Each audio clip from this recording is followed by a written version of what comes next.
रायगड जिल्ह्याला हादरवून सोडणाऱ्या लोणेरे येथील ओंकार रेसिडेन्सी येथे पल्लवी प्रवीण मोरे राहणार वडगाव बौद्धवाडी हिच्या हत्याकांडातील आरोपी अखेर आज पोलिसांच्या ताब्यात आला आहे. पण हा शेवट आहे का, की हे फक्त एका मोठ्या प्रश्नाची सुरुवात आहे? 19 एप्रिल एक क्रूर घटना घडते. 20 एप्रिल एका लॉजमधील खोलीत एका निष्पाप तरुणीचा विवस्त्र रक्तबंबाळ अवस्थेत मृतदेह सापडतो आणि त्यानंतर तब्बल 6 दिवस आरोपी मोकाट फिरतो. हा फक्त गुन्हा नाही, ही आपल्या व्यवस्थेच्या अपयशाची जाहीर कबुली आहे. या प्रकरणाने अनेक प्रश्न उभे केले आहेत. लॉजमध्ये सीसीटीव्ही का नव्हते? एक तरुणी इतक्या असुरक्षित ठिकाणी कशी पोहोचली? आणि सर्वात महत्वाचा प्रश्न, हा गुन्हा खरंच एकट्याने झाला आहे का, की यामागे अजून काही चेहरे दडलेले आहेत?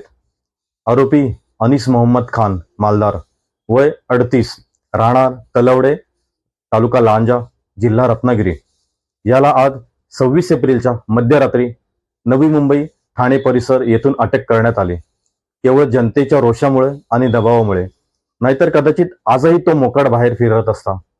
अलिबाग सत्र न्यायालयाने त्याला 30 एप्रिल पर्यंत पोलीस कोठडी सुनावली आहे. पण केवळ अटक म्हणजे न्याय नाही.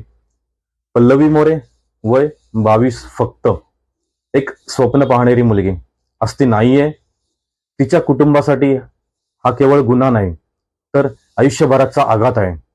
आज गरज आहे ती केवळ निषेधाची नाही, तर जागृतीची आहे. तपास सखोल झाला पाहिजे. तिच्या पूर्वीच्या नोकरीपासून, तिच्या ओळखीपासून, प्रत्येक शक्य कोनातून.